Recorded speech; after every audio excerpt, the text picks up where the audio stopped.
vou convidar todos, então, agora a fazer o debate, né? A Bruna, então, jornalista, a coluna Pensar a Cidade.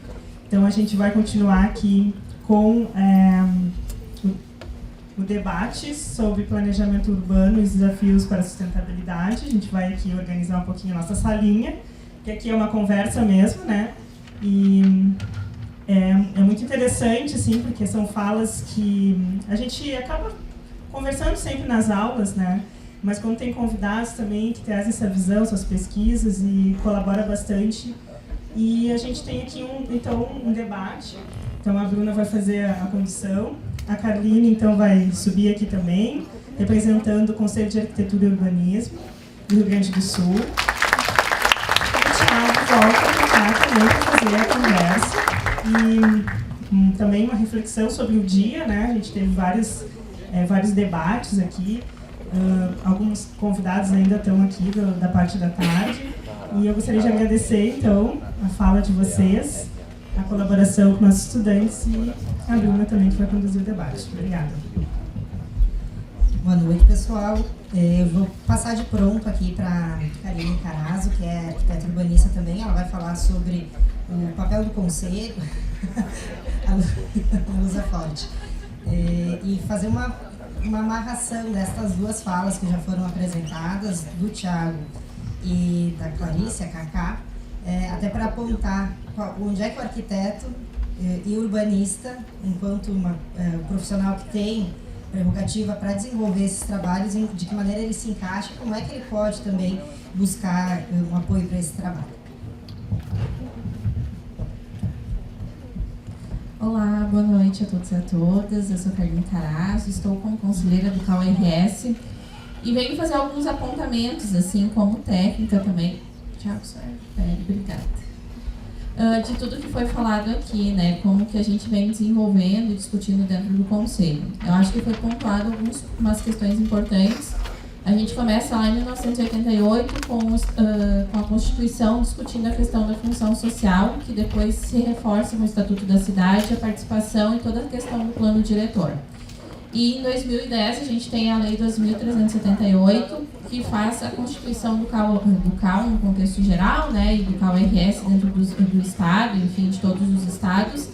E dentro dessa lei a gente traz como profissional em arquitetura e urbanismo esse responsável técnico pela coordenação desses projetos.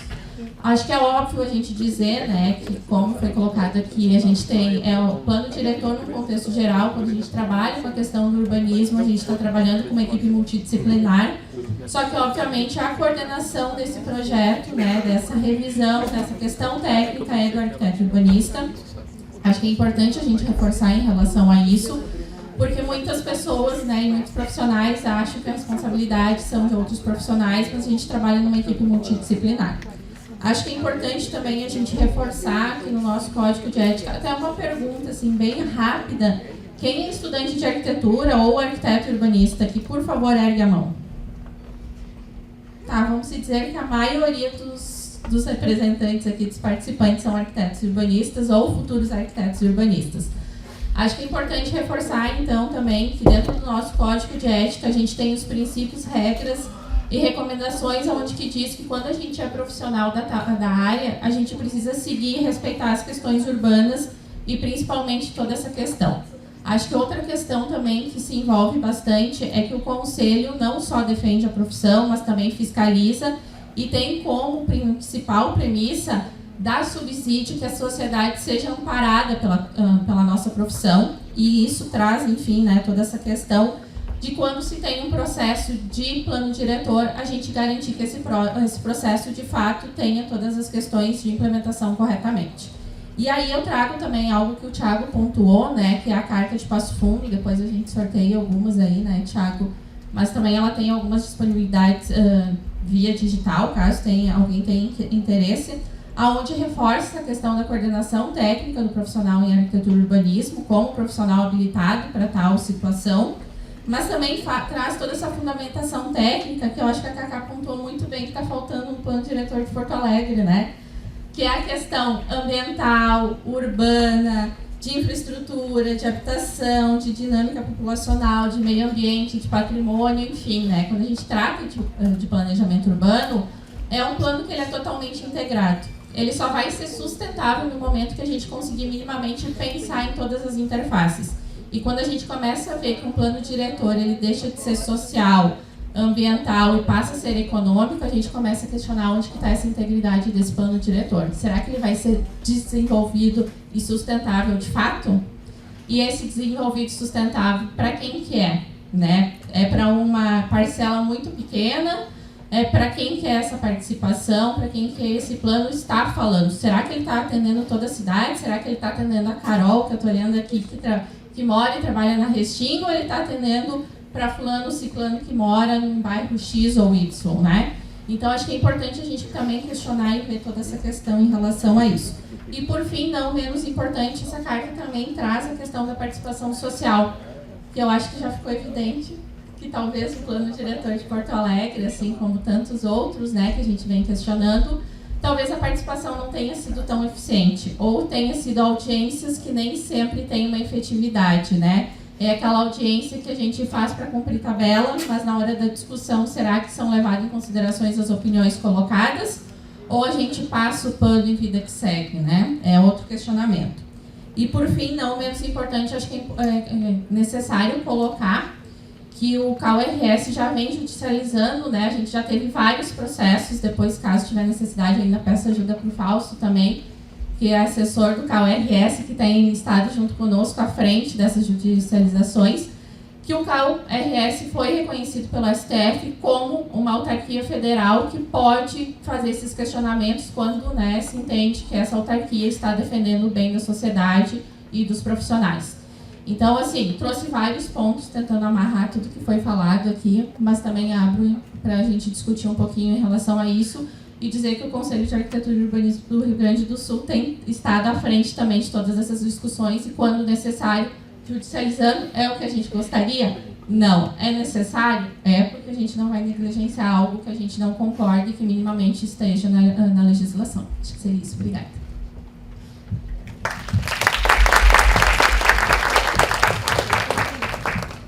Tiago, você falou que o plano diretor ele pode ser entendido como um projeto de cidade, mas disse que Porto Alegre já não tem mais um projeto, né? Então, eu te pedi para explicar isso, imagino que talvez muitos já saibam, eu não sou da área, diferença de plano e projeto, né? Mas assim, o que é um projeto de cidade? Quando é que a gente pode dizer que um plano diretor está atendendo esse objetivo? E já vou emendar uma segunda pergunta para depois eu fazer, depois da tua resposta eu volto para Cacá. Mas você falou que o problema ele não é técnico, a técnica está sendo feita e bem feita, ele é mais político. Mas a técnica também não é neutra, né? A técnica também imprime ali um interesse ou uma visão política.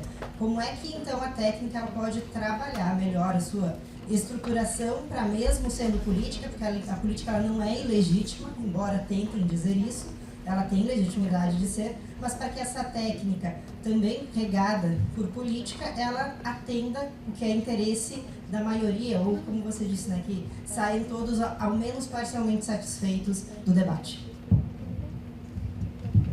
Tá, vamos lá, obrigado.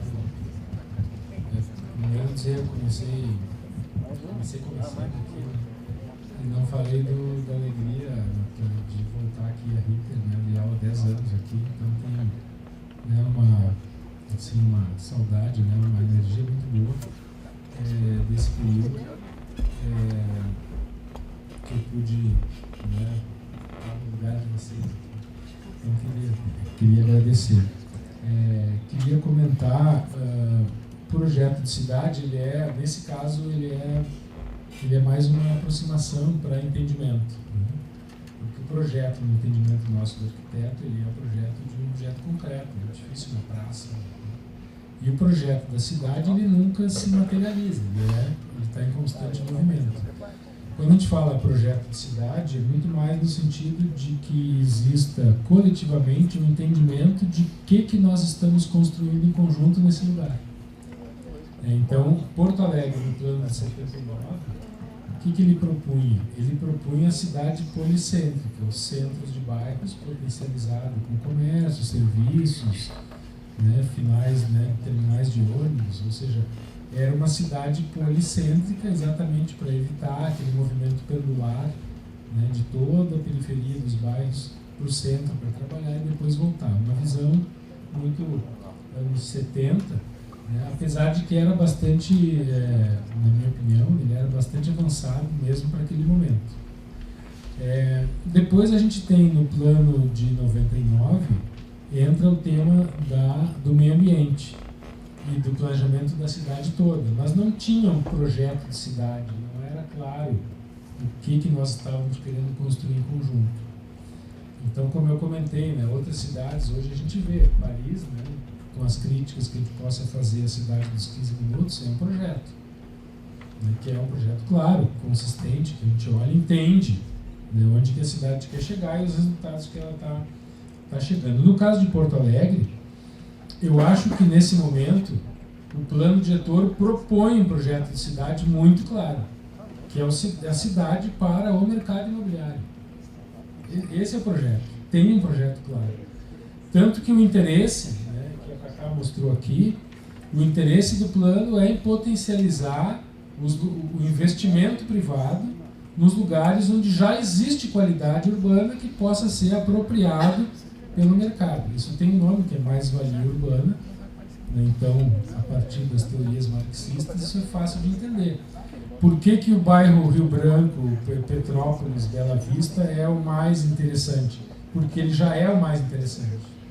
Ele já é o que tem infraestrutura, qualidade de vida, né, serviços, transporte, né, são os lugares que já têm maior atenção do poder público para a sua manutenção, e são exatamente nesses lugares, os lugares onde o mercado imobiliário quer se apropriar, vendendo o metro quadrado privado, esse valor, né, que o bairro, que o lugar já apresenta, já tem. Então, nesse sentido, eu tinha notado aqui naquele último slide, né, qual é o projeto de cidade agora? Ele é coletivo, abrangente, ou ele é excludente, parcial e tendencioso? Tem um projeto atrás do que a gente viu aqui, né? Tem um projeto muito claro. Então a gente pode facilmente, né, citar 4 ou 5 zonas que são as prioritárias, e a gente pode, essa questão da hiperurbanização, né, a possibilidade de desenvolver qualquer área, inclusive os parques, que vira o parque temático, que vira, né, o lugar para fazer grandes shows na beira, na hora. Então, nesse sentido, eu acho que vale essa provocação. Depois tem um abandono muito claro, e eu acho que em outros momentos a gente já teve uma condição melhor, um abandono muito claro do papel do poder público.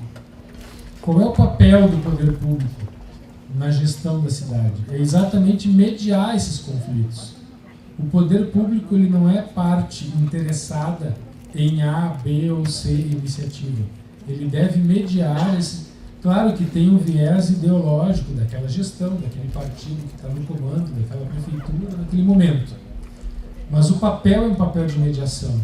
E hoje o papel do gestor público em Porto Alegre, ele é o papel designado pelo mercado imobiliário. Mercado imobiliário esse que não é para produzir moradia, é para produzir metro quadrado, que é um ativo financeiro, né, ou seja, é negociado em bolsa de valores. A gente tem 20% dos imóveis residenciais em Porto Alegre estão vazios. A gente tem uma capital que faz 30 ou 40 anos que não aumenta a sua população, no último censo diminuiu. Então nós estamos construindo imóveis de médio e alto padrão para quem? Não é para moradia, é exatamente para essa especulação. Né? No sentido literal da palavra, para imobilizar ativos financeiros. Eu pego ativos financeiros, coloco no imóvel e aquilo ali vira dinheiro. Né? Sem falar em lavagem de dinheiro. Outro dia eu estava baixando, tem uma coleção lá de 10 ou 12 artigos já, Bruna, sobre lavagem de dinheiro no mercado imobiliário. É uma coisa assustadora. Apartamentos, né, de 2, 3, 5 milhões são comprados com dinheiro vivo. Quem é que compra algo com dinheiro vivo hoje? Se não for dinheiro sujo, né, se não for dinheiro de origem ilícita. Então o mercado imobiliário também está servindo a essa finalidade. Então, tem uma lista aqui ainda, né, de outros itens, né, mas eu ficaria ficaria nesses, né? Eu acho que a gente está numa condição muito desfavorável, né, politicamente, para poder fazer esse enfrentamento. Mas esse enfrentamento tem que ser feito, porque as consequências vão ser muito graves, né, e são irreversíveis. Grande parte delas são irreversíveis. Sim, eu digo assim, a técnica, quando eu falei da técnica, a gente tem capacidade técnica para fazer bem feito, né? Mas a técnica, nesse caso do plano diretor, eu acho um plano competente porque ele é completo, ele é bonito, bem ilustrado, ele está bem feito, ele tem mapas, então a gente olha e diz, nossa, que lindo esse documento. Então ele é tecnicamente qualificado. Para quê? Para construir aquela cidade que não nos interessa. Então é a competência nesse sentido, né? E eu acho que a técnica ela vem como resultado de um processo político. Então esse enfrentamento que a gente está fazendo é um enfrentamento técnico também, para provar que essa proposta de índice 11 não é viável porque não tem infraestrutura.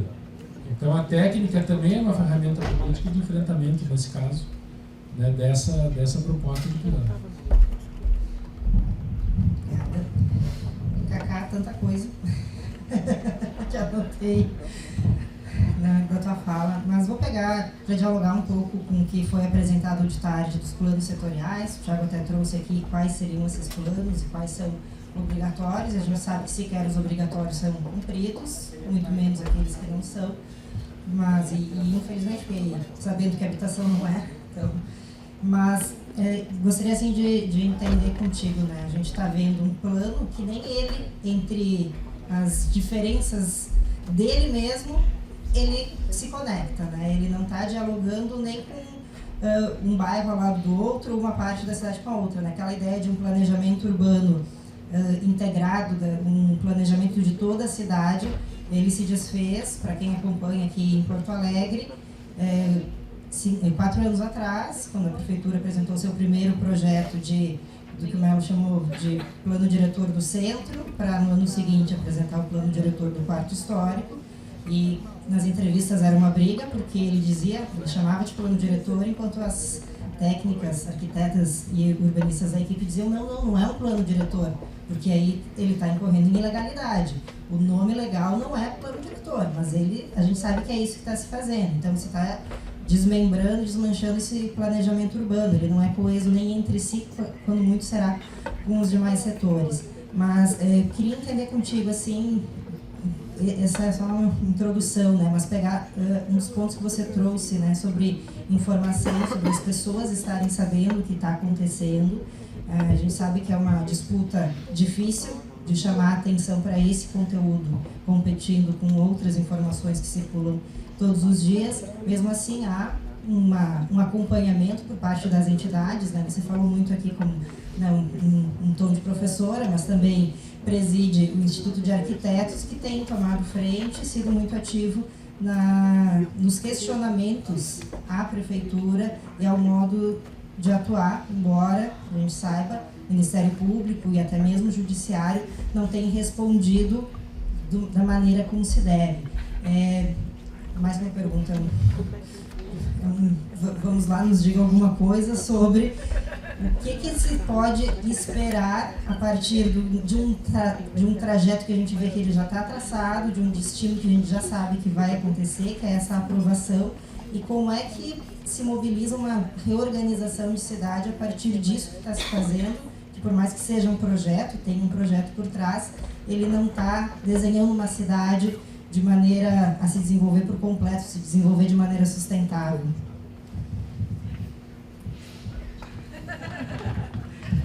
Baita pergunta, hein, Bruno?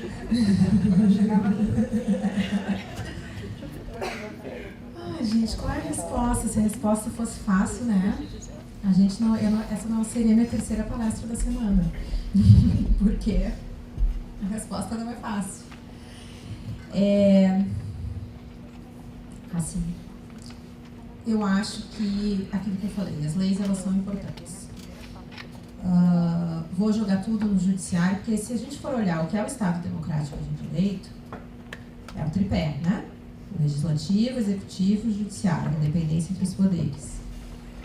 Executivo elaborou o documento técnico, enviou para a Câmara de Vereadores, para o Legislativo, que vai aprovar, modificar, gerar emendas. O Fórum de Entidades, as entidades que estão no Fórum de Entidades também podem gerar emendas para apresentar para votação. Então, a sociedade civil organizada e mobilizada também tem um papel ativo nesse processo. Vai depender da Câmara aprovar as emendas colocadas, mas pode apresentar emendas. Em um mês, está acontecendo tudo em um mês. As outras revisões aconteceram em 2 anos. Mas a gente tem uma revisão de plano diretor que durou 10 anos, praticamente, e chega na Câmara de Vereadores e em um mês se resolve. Tá? Essa pressa existe por quê? Porque o projeto não pode ser modificado. Então, uma das dificuldades é acabar com a pressa. Não, mas ficar reclamando da morosidade do setor público. Não, gente. Um mês para discutir o futuro da cidade dentro da Câmara de Vereadores. Os vereadores sabem o que eles estão votando? Ou eles sabem os interesses que foram fechados para votar o plano?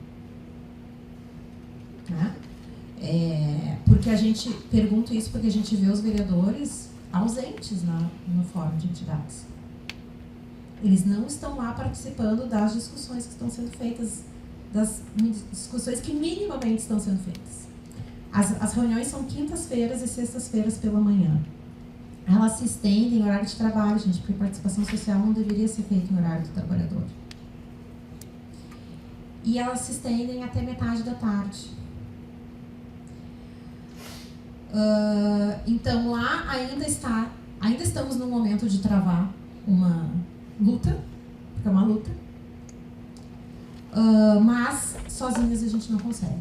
E aí, se a gente voltar para o que é o Estado de direito, democrático de direito, a gente vai precisar, e a gente tem feito isso, acionar essa terceira parte do tripé, que é o Ministério Público, que é a Defensoria Pública, porque e aí o CAL faz a ação, o IAB e outras entidades fazem ação sobre o Conselho não está existindo, a audiência pública do plano diretor foi realizada sem a existência do Conselho, porque existiu irregularidades na eleição do Conselho.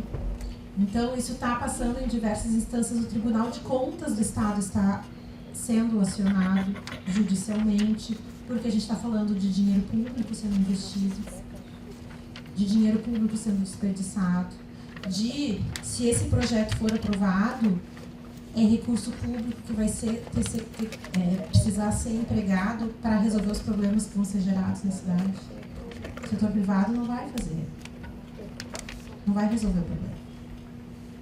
Então, a mobilização nos mais diferentes termos é a única resposta que eu consigo dar no momento.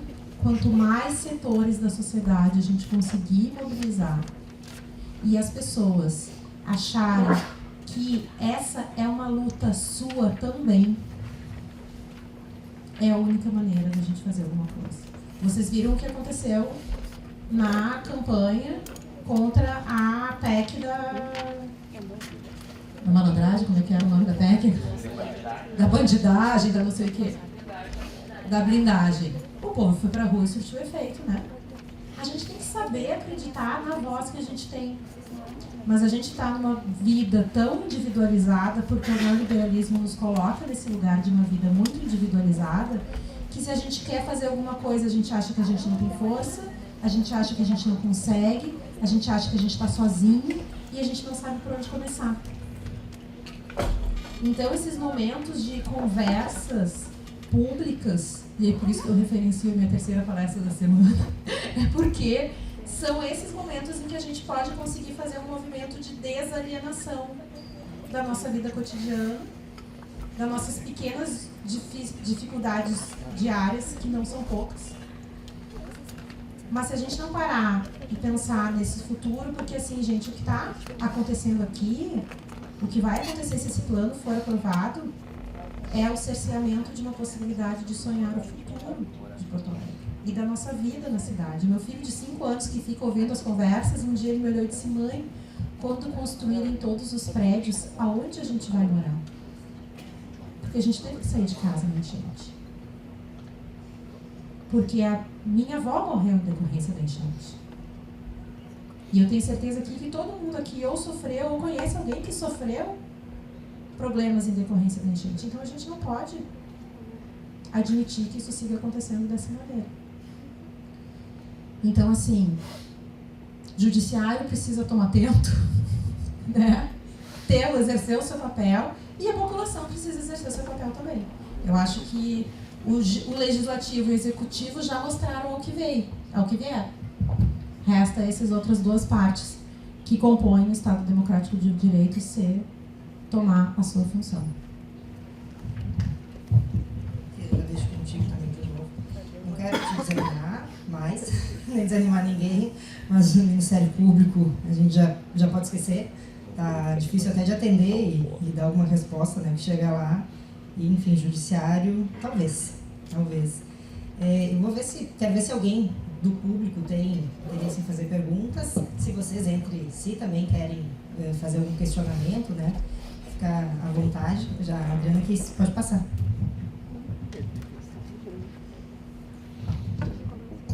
Oi, boa noite. Meu nome é Adriana Xandolfo. Eu sou arquiteta, engenheira civil, ex-professora de arquitetura. Estou a primeira vez na minha vida. Morei muitos anos fora. Fico muito feliz de estar de volta. Eu vou colocar 4 itens e 3 deles são munição para vocês lutarem, tá? Pela minha experiência. A questão da infraestrutura, eu vi o slide da infraestrutura e eu perguntei, eu vi a apresentação das arquitetas, da prefeitura, e elas simplesmente mostraram que tem esgoto, tá?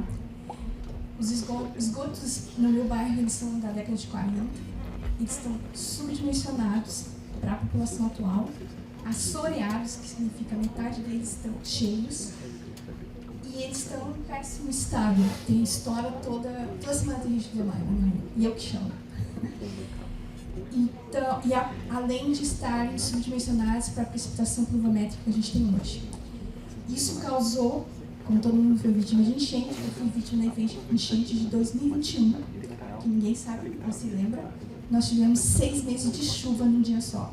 E eu tive 2 metros de água dentro da minha casa, numa região que não é perto do banheiro. Por causa nós vamos processar, somos 5 vizinhos. Tá? As redes elétricas estão subdimensionadas, os postes parecem espaguete, né, de arte, né, vocês olham na rua, a gente está tudo pendurado nos postes. E um subsídio para vocês que ninguém está falando, que eu morei na Flórida, é a questão de que nós temos ventos de 118 quilômetros, que corresponde a furacão da categoria 1. Isso significa que 130 metros de altura, a pressão do vento será o dobro de você ter uma pressão de vento no 4º andar.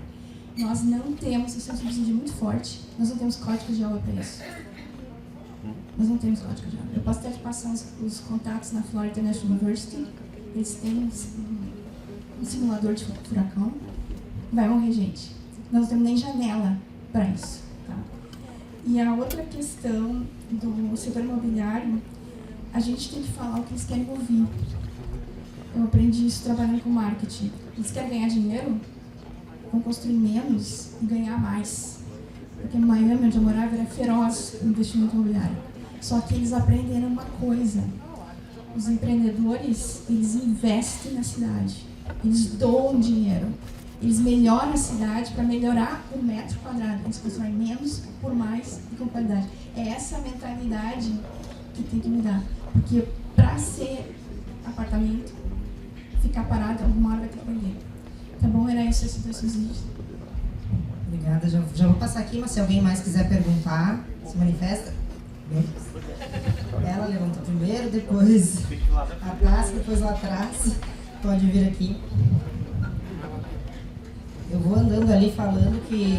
Lembrei, Cacá, você falou sobre a prefeitura que vai investir, né, vai dar o recurso para fazer essas obras de urbanização, fora o quanto o poder público está abrindo mão de recursos no que diz que vai entregar de... Você está ganhando o índice construtivo que hoje tem que pagar, parcialmente, não no centro nem no quarto distrito, porque já conseguiram tirar de lá, mas a prefeitura vai dar como incentivo. Então ela é uma contradição que a gente aponta e questiona, você falou várias, né? Mas questionando o poder público que tem uma projeção de ganhar tantos bilhões em tantos anos em venda de solo criado. E aí o mesmo projeto diz que vai dar como incentivo o solo criado, então não vai estar cobrando. Como é que vai estar ganhando então? Esse tipo de contradição a gente tem visto em todos os pontos da apresentação e do novo plano diretor. Boa noite. Eu sou uma estudante de arquitetura tardia, mas sou cidadã há 40 anos nessa cidade. E eu fiquei pensando na fala de vocês três, na verdade, como funciona, se a participação popular é um dos pilares do plano diretor, e nós somos precursores também em orçamento participativo, né? Fomos os primeiros no país a implementar, que infelizmente também foi morrendo com várias outras políticas públicas. De que forma eles conseguem burlar isso para que aprovem um plano, né, ou submetam ao legislativo, enfim, um plano que na verdade não teve participação popular, mas isso me parece muito frágil como regra, né? Então eu queria ouvir um pouco de vocês como isso funciona realmente, por ignorância minha da área, e gostaria de entender como até a gente pode criar alguns mecanismos, de repente, para não cair nessa cilada novamente, né? Obrigada. Vou passar agora, depois eu abro para as outras perguntas aí que o pessoal se manifestou. Quem vai começar? Essa questão dos ventos é super importante, porque está no plano de ação climática de Porto Alegre. O risco é calor, água, geológico, que o Guilherme já deve ter falado hoje mais cedo, e dos ciclones. Vocês se lembram quando teve, acho que foi 2016, 2017, o ciclone mais intenso, aonde eram os prédios que estavam mais sem janela? Na frente do Praia de Belas. Lá no Praia de Belas tem altura de 130 metros também, porque o ativo imobiliário é a vista para o Guaíba. Então, Praia de Belas, Centro Histórico e Quarto Distrito estão com 130 metros por causa disso. E tem mais.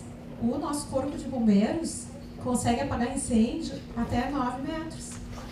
9, 10 metros. Então é isso, gente. A gente está falando de vidas.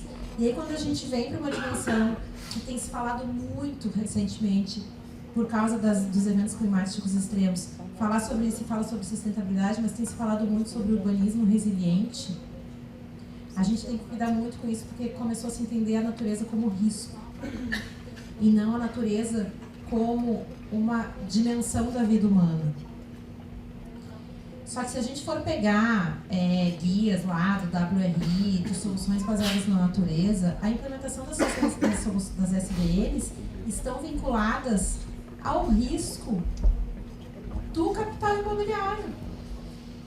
Então, um dos riscos da cidade, identificados a partir da crise climática, é os ativos imobiliários se desvalorizarem.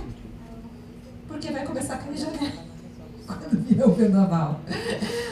Mas isso não está importando para o setor da construção civil de Porto Alegre, ou melhor, não só o setor da construção, acho que tem que diferenciar setor da construção civil e mercado imobiliário.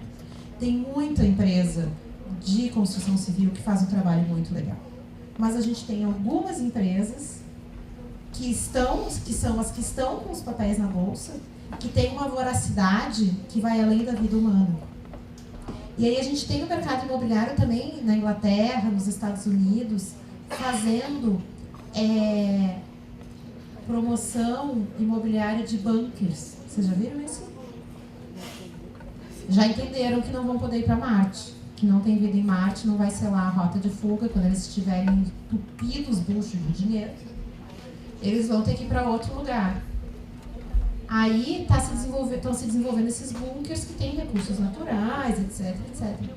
Você sabia que em Porto Alegre se construiu um bunker? o edifício com o metro quadrado mais caro da Melnick teve um morador de um apartamento garden, porque em inglês é tudo mais bonito, que estava construindo um banco. E foi acionado pelos moradores, porque caiu o prédio, né? Não foi a Melnick que construiu o banco, foi um morador do prédio que estava fazendo isso. Então, assim, é uma sandice tão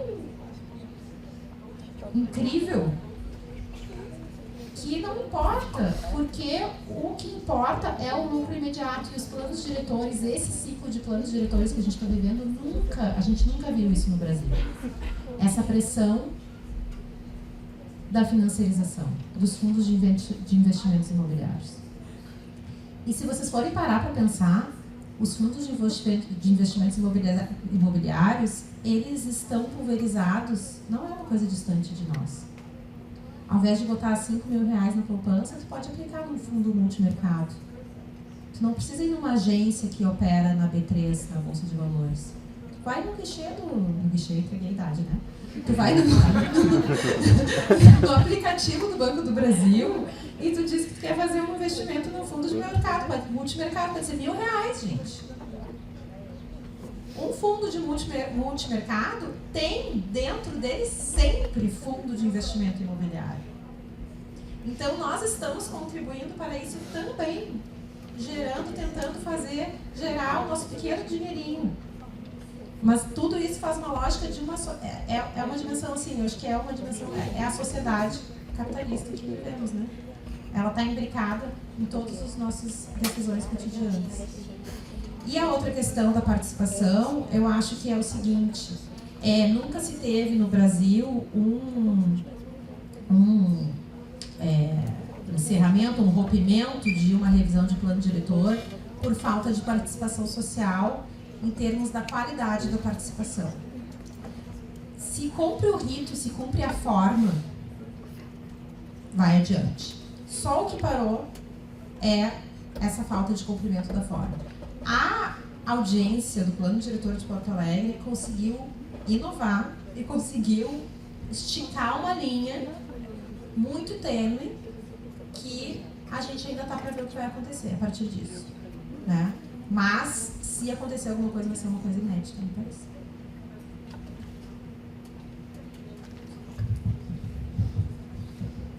Eu vou começar pelo que a Cacá estava falando, né, que é o tema do ativo financeiro. Né? Então, acabei de pegar aqui. Vocês, quem é que tem dinheiro aplicado no LCI e LCA? Vocês estão financiando o mercado imobiliário com a soja. Eu tenho, por exemplo, aqui mas não, na verdade eu tirei, mas eu tive bastante tempo. Né? Então é isso, ou seja, essa financiarização ela não é uma coisa amadora, né? E é uma coisa que vem sendo construída há muito tempo. Né? Então é isso, vai em qualquer guichê, em qualquer aplicativo do banco, que a gente consegue fazer, né, colocar nosso dinheiro, dar um pouquinho mais para a poupança, mas nós estamos financiando esse tipo de coisa. Desmatamento, invasão de terra indígena, o LCA, estou exagerando, mas não muito. E o LCI é para financiar as grandes, não é a construtora bacana, aquela que construiu um edifíciozinho de 4 andares bonito ali no bairro Branco. Isso, exatamente. Né? Então, começo por isso, né, para reforçar. Como é que isso chega, pessoal, na política? Financiando campanha. Vamos ver os vereadores, tem, né, Bruna? Tem várias, aqui em Porto Alegre, em outras cidades, né? Quem são os financiadores da campanha dos vereadores? E aí, assim, os vereadores que estão defendendo isso aqui, os financiadores são, mas é isso aqui, sabe? É explícito. Não precisa ser muito esperto para entender. Se eu votar nesse cara, ele vai defender isso aqui, porque os financiadores dele...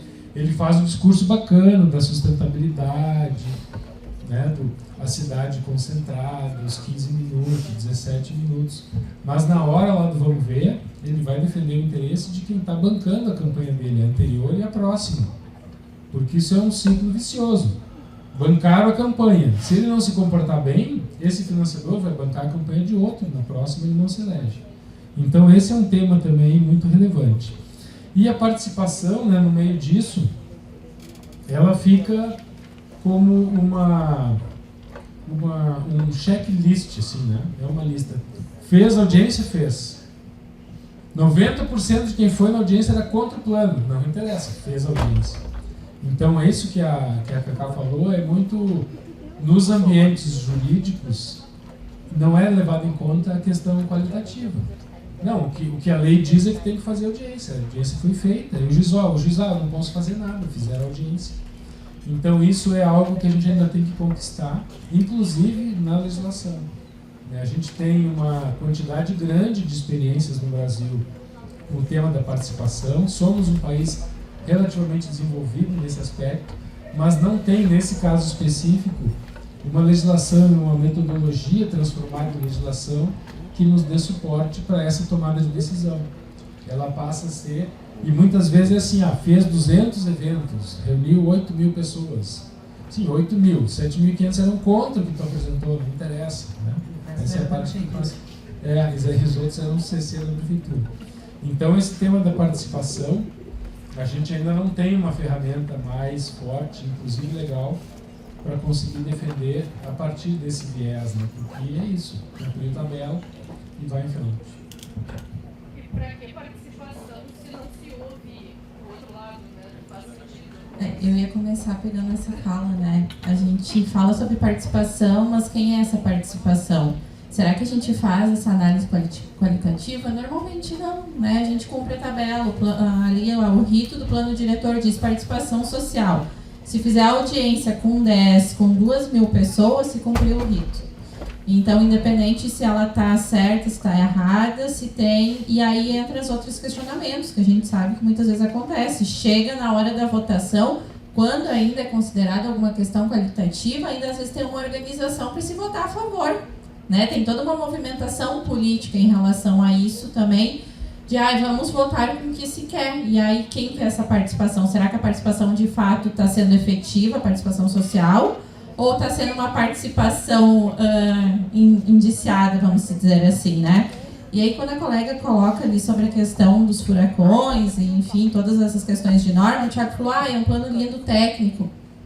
Tenho dúvidas, Thiago. Porque, assim, no momento que se tem um plano diretor técnico que não considera normas de furacão, de vento, de todas as questões ambientais, eu fico muito na dúvida se de fato ele é técnico, né? Quando a gente começa a fazer esses dados que a Cacá apresentou, de cruzar as questões ambientais, de patrimônio, sociais, econômicas, o quanto ele de fato vai ser efetivo para esse desenvolvimento sustentável integrado que está se colocando nesse plano diretor.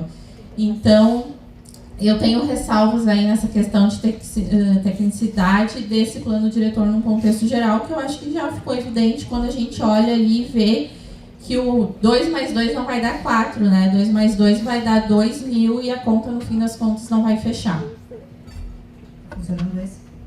Sim, não vai. Era isso. Acho que está melhor. A Tassi, que eu vi que ergueu a mão, o rapaz lá no fundo, você, 2. Então já podem vir, eu vou falar um pouquinho enquanto isso, né, para você que questionou sobre a participação. Foi uma participação pro forma na prefeitura, isso que as gurias aqui estão apontando, em termos de quantidade de atividades. Teve live contada como participação, por exemplo, teve tantas visualizações, eles contaram como participação. Então, esse tipo de manobra, ou eu que vou como imprensa cobrir uma atividade, a Bruna estava lá, na A, B, C, tantas atividades eu cobri, era participação. Então, teve esse tipo de manobra. O que ainda dá para fazer para não perder toda a esperança é fazer agora, se valer dos espaços que o Legislativo também oferece, que estão sendo limitados, não sei quantos aqui estão conseguindo acompanhar tudo que está sendo feito agora na atual legislatura, com a presidente Nádia, o outro nome é cargo, não é civil, então ela está lá numa função civil, me nego a falar.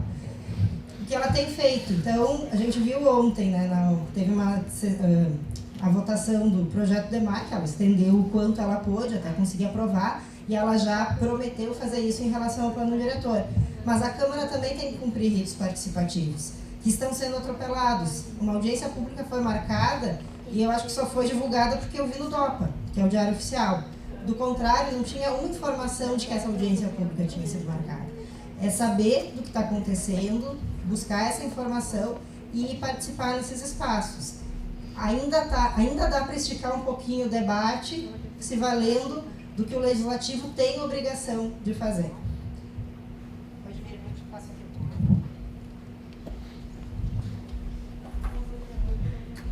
Boa noite, Tássia Furtado. Antes de ser estudante de arquitetura, eu sou cicloativista há muito tempo. Já se conhece, né, nos corredores.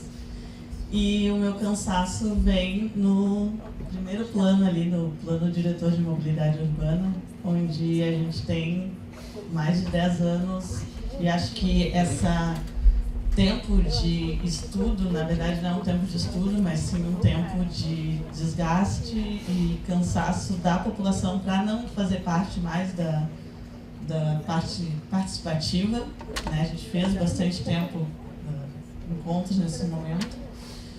E venho estudar arquitetura exatamente para debater eu também sou arquiteta agora vamos conversar de um para o outro. E aí a minha pergunta vem com várias instituições, vários professores de várias universidades. A gente tem um contraplano, a gente tem... O que seria o nosso ideal? Porque a gente tem que crescer para algum lugar, né? Isso a gente vai fazer. Como a gente cresce a cidade de uma forma saudável? Porque sempre que a gente vai rebater isso, dizer, olha, a gente precisa melhorar, mas a gente vai melhorar para onde? Como que a gente vai fazer? Porque é isso, tu trouxe dados da forma que a gente pode visualizar. A gente está pegando o Jardim Botânico, e colocando 70% em cima de impermeabilidade. A gente tem hoje o Sirotsky, que é isso que aconteceu, isso que a gente está vendo, está vivendo, e está agora o Festival Turá do outro lado para fazer a mesma coisa que se fez. Então a gente já está vivendo isso, né? Então a gente tem uma contraproposta dizendo, olha, isso seria o ideal para nós, para a gente poder sentar e falar, tu dá um pouquinho, eu dou um pouquinho, e o que seria feito? A gente faz as 3 perguntas, pode ser na sequência? Boa noite. Eu gostaria de fazer algumas perguntas, né? Em relação ao 4º distrito, né? O que vocês pensam que seria mais adequado para a revitalização daquela área, né? Porque eu ando muito por Porto Alegre, né? Sou ex-funcionário do DEMAI, né? Concursado, e abri mão do meu concurso por pensar algumas coisas diferentes em relação ao serviço público, na qual eu não me adaptei. Nasci no bairro Belém Novo, depois praticamente posso dizer que fui criado na Restinga, né? Venho de família pobre e humilde, que cresceu trabalhando e estudando, né? De forma independente, né? Não buscando nenhum tipo de recurso, mas sim com o seu próprio suor. E morando na Restinga, eu sempre fui aquela pessoa que busca o melhor, né? Então eu buscava empregos com boa remuneração, né? Eu não encontrei isso no bairro, né? Então eu me obrigava a pegar ônibus, né? Então eu cheguei muitas vezes em casa depois do estudo e do trabalho, né? Um Restinga lotado. Então eu sei muito bem o que é estar morando num bairro que não conseguia me atender, né? Dentro daquilo que eu tinha como ideal. Era o local que eu tinha para viver, né? Então não tinha outra alternativa a não ser buscar a melhoria fora. Então eu queria ver com vocês o que vocês idealizam também sobre a Zona Sul. Nós estávamos no 4º distrito, onde nós temos uma realidade de uma cidade com aspecto de abandono, muita prostituição, muita marginalidade, né? Então marginalidade no sentido criminal, né? Então é um local que não é seguro, né? Eu acho que ninguém se sente bem ali naquela região, né? Da Voluntários e arredores ali, ninguém se sente seguro e nem à vontade de caminhar nas ruas ali. O que vocês pensam em relação lá, que seria mais adequado, e em relação à Zona Sul, o que poderia ser feito para que essas pessoas que moram no seu bairro não precisem sair? Porque hoje o que eu busco para mim sim, morar perto do meu trabalho, que eu possa atravessar a rua e estar no meu trabalho. Estar na rua de trás e levar meu filho para a escola. porque eu acho que todo mundo que trabalha, estuda, busca conforto, né? E em relação a... seria mais um esclarecimento, e tendo vocês como pessoas mais adentro dessa situação, os investidores, né, do mercado imobiliário, se nós não temos... Isso é uma pergunta porque eu preciso dar conhecimento, né? Então, sempre buscamos conhecimento. O que vocês veem... Por que eles querem investir em tanta quantidade de imóveis se não for para ser habitado? Se não for para ser habitado e não tem ocupação suficiente para isso, seja apenas um tipo de negócio, como que de fato eles vão ter lucro? E se eles não tiverem lucro, o que vai acontecer com a Bolsa de Valores? Ela vai cair, eles vão perder e vai desvalorizar o investimento deles. Então, será que eles estão dando um tiro no próprio pé em criando uma quantidade a mais de mercadoria? Se não vai ter a venda, a oferta e demanda ficaria aonde, né? Nessa questão, né? Como é que vocês explicariam isso para nós? Obrigado. Vir aqui, acho que depois encerramos. Não sei se mais alguém teria perguntas, mas temos horário aqui para liberar. Natan já está me avisando. Boa noite. Juntando até a pergunta do Joe, que foi feita ali, a gente fala sobre uma valorização do mercado financeiro com essa nova proposta do plano diretor. Eu queria saber qual que é a visão de vocês de uma possível quebra de bolha de investimento em bolsa do mercado financeiro, dadas essas circunstâncias, se esse projeto de plano diretor for de fato aprovado. Acho que é isso. Obrigada.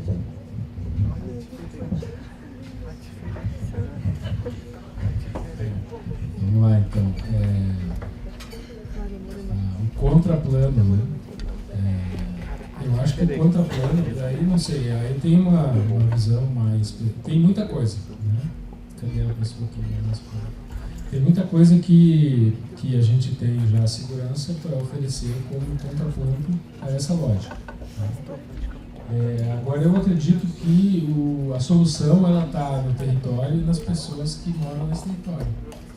E que o trabalho nosso, seja no plano diretor, né, como coletividade, seja em projetos específicos, ele está em revelar, em desvelar essa possibilidade. Então, o nosso trabalho técnico não é indicar a solução, é construir essa solução a partir da realidade daquele território e daquelas pessoas. Então, qual é o contraponto?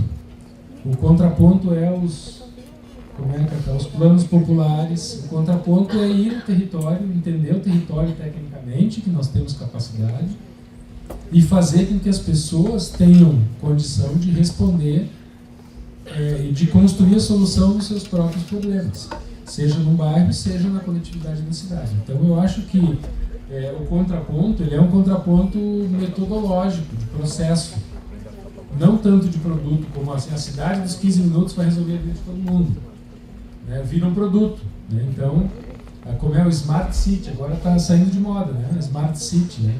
O que é Smart City? A Smart City, para mim, é uma cidade onde a desigualdade social não exclui uma pessoa de ter esgoto de outra pessoa que tem.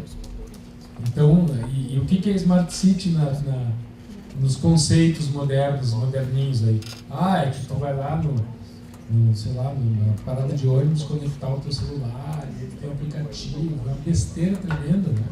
Então, eu acho que a gente tem que enfrentar essa manipulação de conceito com processo. Então, isso poderia falar mais, né, claro, sobre isso, mas a gente já está com o tempo apertado. Então, pode ser um pouco ingênuo isso, né, de buscar no território, nas pessoas, e de trabalhar com o processo, não com o produto, mas pode ser revolucionário também. O tema que o colega perguntou da oferta e da demanda é que a demanda do mercado imobiliário, da financiarização do mercado imobiliário, já não é para o uso daquele imóvel como residência, como escritório, como comércio. A demanda é financeira. Então, aquele dinheiro que antes era compra dólar, compra ouro, aplica na bolsa, ele agora pode comprar metro quadrado também. Eu estava contando ali na hora da pizza ali fora, né? Eu tenho um colega que trabalha, ele é de Blumenau, mas ele trabalha ali no litoral de Santa Catarina, né? Camboriú, e Itapema, aquelas outras, né? Então ele falou, o edifício que ele projetou, o incorporador vendeu em uma semana todos os apartamentos, mais da metade dinheiro vivo. Então isso representa duas coisas. Primeiro, lavagem de dinheiro. Nem a pizza ele comprou no dinheiro vivo, então imagina um apartamento de 5 milhões. Então lavagem de dinheiro, negócios ilegais e o mercado imobiliário também servindo, principalmente nesses lugares, assim, essa lógica de Dubai, né? Quero ser como Dubai, lavagem de dinheiro, podem ter certeza. Então, a demanda não é uma demanda de moradia. Nós não temos uma demanda de moradia em Porto Alegre de alto padrão para que a gente tenha 2 ou 3 mil unidades à venda, se não me engano, nesse período recente. Não tem 2 ou 3 mil super ricos em Porto Alegre que não tenha de morar. Não existe. Então, essa demanda é uma demanda para o mercado financeiro, para imobilizar ativos financeiros a partir dessa lógica. A bolha a gente já teve, né? Essa bolha já estourou. E o que acontece quando a bolha estoura? O dinheiro público é utilizado para não deixar o banco quebrar, para não ter insolvência, etc. Então acaba, né, que tem uma espécie de seguro, né, que quando essa bolha estourar, né, quem vai sofrer são os que têm menos e o próprio poder público, que é dinheiro nosso, né, que vai acabar sendo utilizado para reduzir as consequências dessa explosão dessa bolha no mercado financeiro. Bom, eu acho que eu vou começar de trás para frente as perguntas, tá? Colocando essa questão da construção aí de demais prédios e a questão do investimento, o que eu vejo? É o mercado imobiliário querendo enriquecer e gerando talvez um grande problema para depois a gente tentar resolver e aí gerar um novo produto para que a gente possa resolver o problema anterior e aquele ciclo vicioso. Então, bom, o Thiago apontou muito bem, né? A gente não tem déficit de moradia em Porto Alegre, pelo contrário, a gente tem moradia sobrando, para que construir? Então, entra todo nesse ciclo vicioso de faço uma coisa, vendo, e aí surge uma outra questão, e aí abre para uma outra possibilidade, e aí talvez a gente fique eternamente ali naquele mercado tentando resolver soluções, e eu não saio do mercado, pelo contrário, né? Eu estou ganhando nesse mercado, para que eu vou? Então, às vezes, a gente acaba criando problemas para depois a gente ter as soluções. Então, faço um ponto em relação a isso. Outro quesito também é que hoje em dia a gente está muito nas redes sociais e aí tudo é uma inovação, né? E a cidade disso, a cidade dos 15 minutos, Smart City, a cidade não sei do que. Então, a gente cria muitos conceitos de cidades que efetivamente não se acontece. E aí a gente fica nessa de, vamos construir para talvez fazer a cidade do futuro, a cidade não sei o quê, só que a gente está pensando lá no futuro e a gente esquece de viver a cidade hoje e, consequentemente, a gente fica nesse limbo de tentar resolver alguma coisa. E outro quesito em relação ao que foi colocado, bom, o que a gente faz no 4º distrito, o que a gente faz na Zona Sul, o que a gente faz em tal situação, qual que é a contraproposta? Bom, eu acabei não falando aqui, mas eu acabo trabalhando com planos diretores também, e se eu desse qualquer resposta aqui, iria totalmente ao contrário do que eu defendo quando eu estou fazendo um plano diretor, que é a participação social. Eu acho que como técnico, a gente é mediador, a gente tem orientação, a gente tem conhecimento técnico e a gente tem algumas premissas de conseguir avaliar e amarrar todos os setores. Mas eu só vou ter um plano diretor eficiente, eu só vou ter uma cidade que de fato funciona no momento que eu trago a participação social, no momento que eu escuto quem mora lá na Restinga, o que eles querem. Não é porque senão eu vou fazer o que foi feito lá em Paris, vou fazer um arrastão e vou achar e colocar o que a opinião da arquiteta Carline coloca em consideração, sem considerar a questão social, sem considerar a questão econômica, sem considerar a vivencialidade dessa população nesse bairro.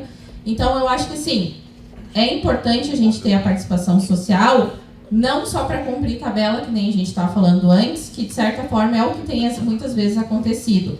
A participação social é para que, de fato, o plano diretor seja a realidade daquela cidade. É para que, de fato, se coloque o que a população quer. O que eu quero na minha rua. Vou conseguir agradar todo mundo? Raramente a gente consegue agradar todo mundo.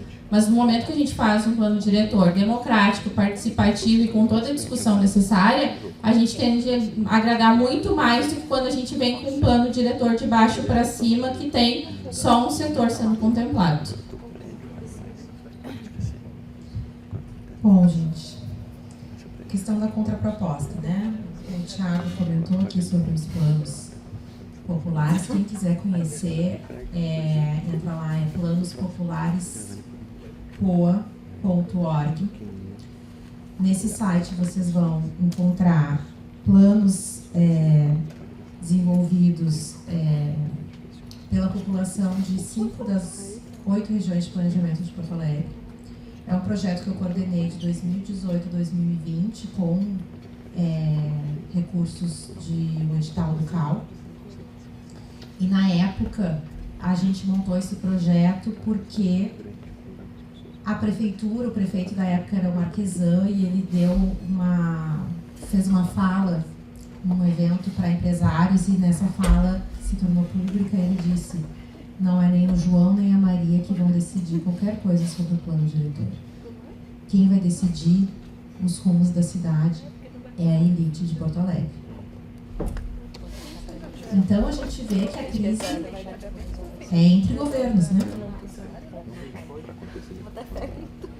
E a gente gostei muito que alguém mencionou, né, a colega lá falou sobre o orçamento participativo. Nós tivemos um ciclo virtuoso democrático em Porto Alegre, e esse ciclo virtuoso se encerrou, e nós estamos, eu brinco com a Hermínio, que nós estamos vivendo um ciclo escabroso em Porto Alegre.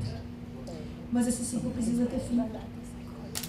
O Lefebvre vai falar, o Lefebvre, autor do Direito à Cidade, vai falar sobre ritmo-análise, que os ciclos, eles têm, os ciclos urbanos, eles têm, os fenômenos políticos, sociais, eles têm ciclos, e a gente precisa entender que a gente precisa encerrar esse ciclo. E que ele vai ser encerrado. O que vem a gente não sabe, mas isso é uma coisa que a gente precisa construir. Então, a elaboração dos planos populares aconteceu na época muito motivado por essa indicação de que sim, a população de Porto Alegre não teria nenhuma voz na revisão do plano diretor, e se tivesse, ela seria muito pontual, muito rápida, como está sendo na Câmara de Vereadores. Então nós montamos esses projetos, nós fizemos oficinas, e isso está tudo. Então nós temos contraplanos para Porto Alegre, realizados pela população, aonde o posicionamento do saber técnico era de mediar os interesses da população e não de trazer as soluções, porque é uma forma de tirar a coisa um pouco do lugar. A gente precisa saber reinventar as formas de fazer o urbanismo, o planejamento urbano, porque senão, gente, diante disso, se eu achasse que isso é a única, que o que está acontecendo agora é a única forma de fazer planejamento urbano, eu fechava o boliche e ia para casa. Ia plantar alface. E aí eu digo para vocês, eu digo isso sempre para os meus alunos, hoje, vocês estão aqui numa etapa de formação. Não sigam fórmulas de bolo. Porque vocês, quando forem arquitetos e urbanistas, vocês podem estar numa posição dessas, e vocês têm que saber o poder que vocês têm de poder propor coisas novas. Coisas que talvez tenham que romper com aquela lógica que vocês e que outras pessoas não concordem com elas. Né? Então, assim, tem uma dimensão crítico-criativa. Vocês um dia podem estar numa posição de conduzir o futuro de uma cidade. E aí precisa se reinventar, precisa sair da ingenuidade. Acho que tem muitos técnicos, né? A gente estava falando sobre a dimensão técnica e política. Quando a gente separa a técnica da política, é um projeto que interessa ao conservadorismo, porque os técnicos ficam na ingenuidade, sem saber que as suas decisões também são políticas. Isso serve muito bem para aqueles técnicos que sabem que a sua decisão é política, mas eles se escondem a partir de uma falsa neutralidade. Então, bom, temos essas contrapropostas. Aí, como eu conheço mais o território a partir dos planos populares, eu posso ousar falar sobre algumas propostas, porque eu concordo com o que a Carolina trouxe. Né? A questão do quarto distrito, ela tem a questão do patrimônio histórico, tem a questão social, que é super importante, e eu acho que fica uma mensagem que o plano integrado, ele precisa trabalhar com a Secretaria de Assistência Social, ele precisa trabalhar com a Secretaria da Educação, ele precisa trabalhar com a Secretaria da Saúde. Gente, os técnicos de saúde, educação e assistência social sabem tudo sobre essa cidade. E eles são muito desvalorizados nos processos de planejamento urbano. Porque eles estão na ponta conversando com todas as pessoas. Então, sempre que eu faço processo participativo, a minha primeiro momento de articulação é com a saúde, é com a educação e é com o serviço social. E não pode fazer separado. Agora eu vou coordenar o Parque Periferia da Vila Bom Jesus. E lá é plano de urbanização com trabalho social integrado. Porque a gente não pode fazer diferente. E aí, bom, o 4º distrito precisa de todas essas respostas. Precisa de uma resposta climática, porque é um dos lugares com ilhas de calor. E não tem na proposta do plano diretor a criação de nenhuma nova praça, de nenhum local de refúgio de ilha de calor. Essa é uma resposta. E aí, ao mesmo tempo que isso acontece, eu ouço de técnicos que dizem, não, praça no 4º distrito é ruim porque muito mendigo fica dormindo. Então não pode criar praça de refúgio de calor, porque vai aumentar os... Mas aí, gente, a gente precisa de trabalho social integrado. Porque essas pessoas merecem dignidade e precisam do suporte do governo para isso. Então, a Zona Sul, ela tem uma vocação que é a da produção de alimento. A gente não precisa ficar importando alimento de fora, a gente tem que, se a gente está falando de sustentabilidade, a gente tem que entender que dentro do município de Porto Alegre, que não tem mais separação entre área rural e urbana, se tem alguns lugares que ainda se pode se alimentar disso, é o extremo sul. E tem essa vocação, tem produtores locais. Né? Então a gente tem que entender isso, quais são as dinâmicas que estão atualmente no território que podem ser potencializadas. E por fim, a questão da habitação é o seguinte, da bolha, né? A bolha vai chegar. A gente já viu que ela acontece. Em São Paulo, não sei se vocês estão vendo as fachadas ativas. Tem 2 coisas acontecendo em São Paulo que eu acho que servem para a gente entender o futuro aqui de Porto Alegre. Eu vou falar de uma terceira, que é de Londres, que eu acompanho como pesquisadora desde 2017. São Paulo está acontecendo 2 situações. Uma delas é a expansão da possibilidade de habitação de interesse social em grandes empreendimentos para que se acessassem recursos do Itaú, por exemplo, para produção desses imóveis. Isso tem muito a ver com o que acontece na Inglaterra. Na Inglaterra, isso é uma coisa que está caindo, inclusive, no momento, existia a condição de affordability, que eles chamam, que não chega a ser uma habitação de interesse social, mas é a classe média baixa que não consegue comprar um novo imóvel, teria que ter imóveis vendidos para classes sem essa condição. Porque lá na Inglaterra, o ticket, o valor do imóvel, quanto mais alto ele for, melhor, porque chega um oligarca russo e compra ele com uma transação econômica. Para um oligarca russo, quanto mais recurso tiver numa transação econômica única, é mais interessante para ele para colocar dinheiro fora da Rússia. Isso acontece muito na Inglaterra. Mas existiu então também essa possibilidade, né? Foi uma legislação do Plano da Grande Londres que tinha que ter os índices para affordability dentro do mesmo prédio. Então, um prédio tem que ter uma cota de X% de apartamentos que tem que ser mais baratos. A mesma coisa acontece na França. Em Paris, 14%, de uma forma diferente, 14% das unidades tem que ser para habitação de interesse social dos empreendimentos.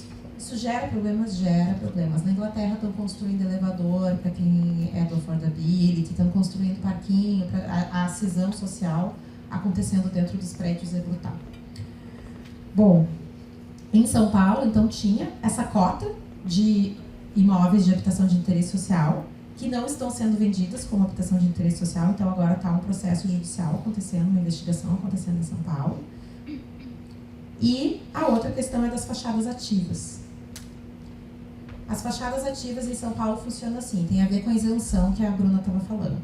Se um empreendimento fizer o seu TR de fachadas de comércio, ele vai aplicar no item fachada ativa e não vai pagar pela outorga onerosa, pelo solo criado.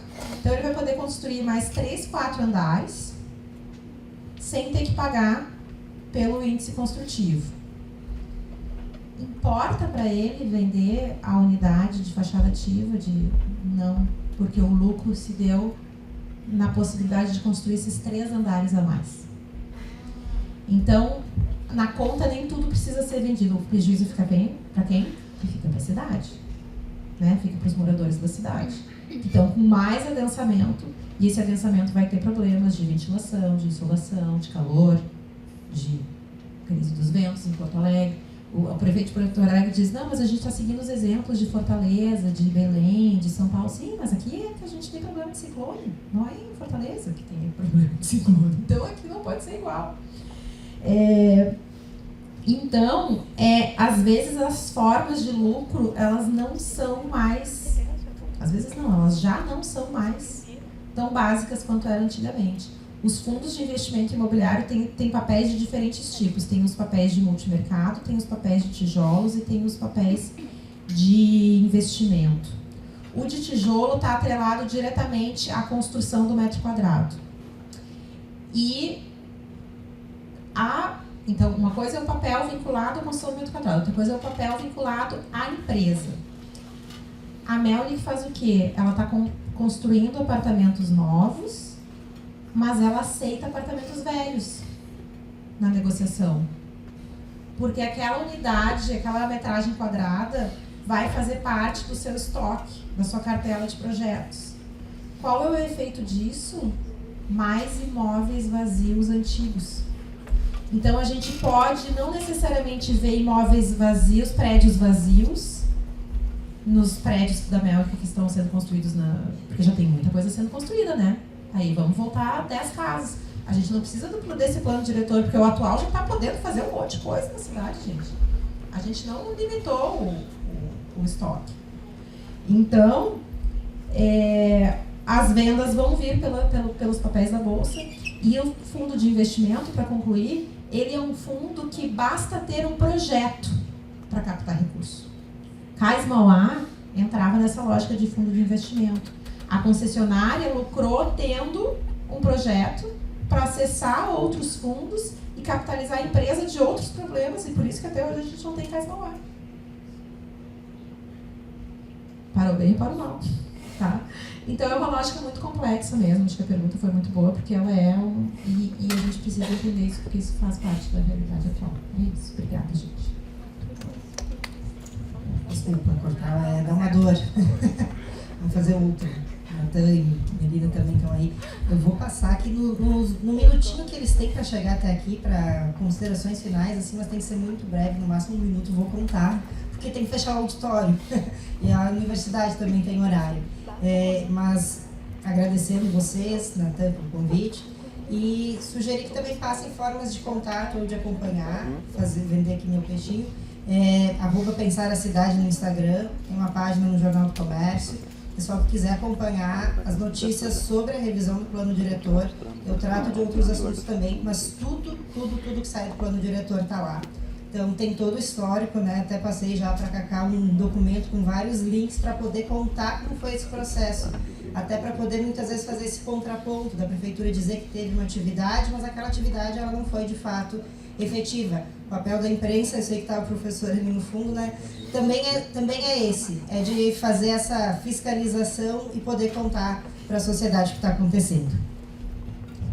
Obrigado, Bruna. Sigam realmente, né? Bruno, Pensar a Cidade, a gente está sempre ligado. Eu até anotei aqui assim, muito brevemente, para fazer conta aí, para a gente levantar um pouco, né? Eu vou contar um ou dois causos aqui. Eu estava trabalhando num plano de habitação em Camaquã. Aí a gente fez uma audiência, tinha 5 pessoas, 4 eram funcionários da prefeitura. Eu disse, pô, secretário, assim não dá. Na próxima audiência tem que convocar a população e tal. Ele chegou, era um lugar 3 vezes maior que esse, estava lotado, assim, umas 500 pessoas, né? Ela tinha passado nos bairros de periferia e dito o seguinte, quem não for lá não vai ganhar casa. Aí a gente quase apanhou, né? Aquele dia a gente salvou a vida da secretária, fez uma conversa, ela explicou que não era bem assim. Mas esse tema da participação é engraçado. Uma coisa parecida passou também em Triunfo, né, que numa audiência ela não tinha ninguém, na outra estava lotada. Eles cancelaram as aulas, né, do EJA, que era turno noturno, assim, também tinha um monte de gente. Então é isso, é a simulação da participação.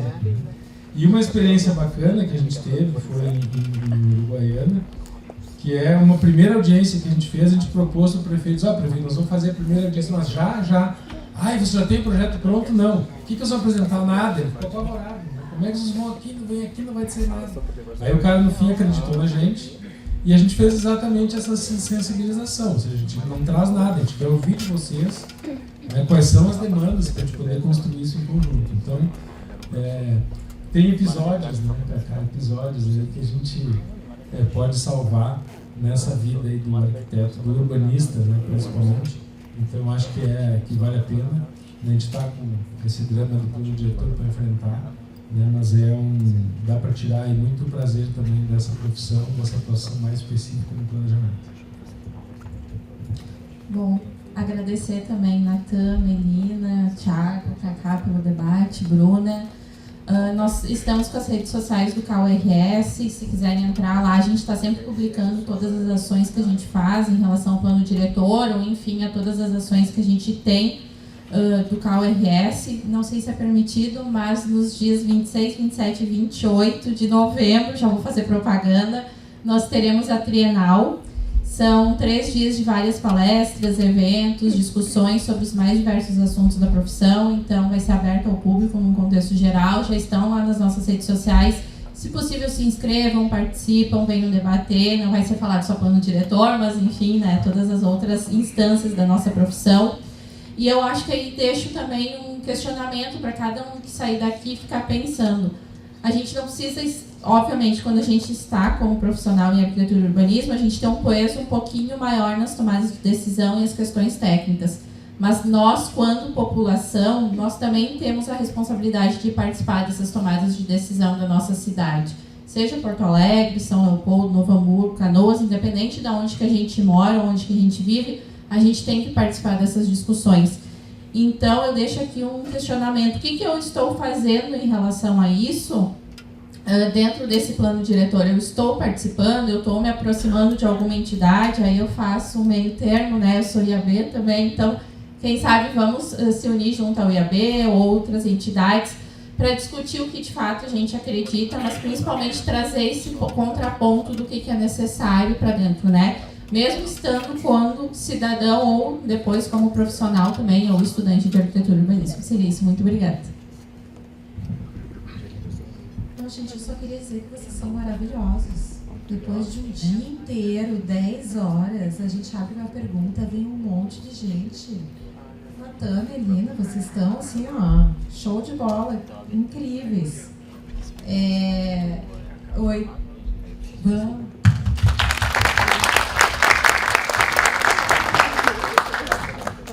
Queria agradecer, foi um luxo. Obrigada por estar aqui, fiquei muito feliz de estar aqui com vocês. Obrigada, passar aqui para os professores para encerrar.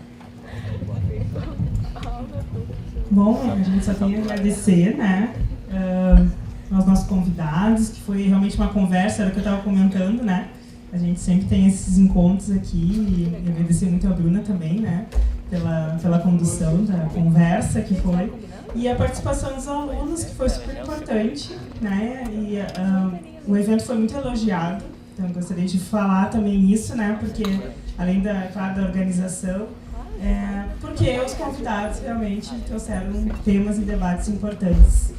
Obrigada, pessoal, né, a gente agora tem aí muita expectativa para o nosso próximo evento, que é dos 50 anos do curso, e valeu! Agora, encerramento, né, desse dia longo que a gente teve. Obrigada por todos que ficaram aqui, todos os turnos, né? Vocês já foram aplaudidos. Parabéns, pessoal da FAPA, principalmente que está aqui, né? Então, boa noite, pessoal. Um abraço aí. Obrigado aos professores que também estão presentes.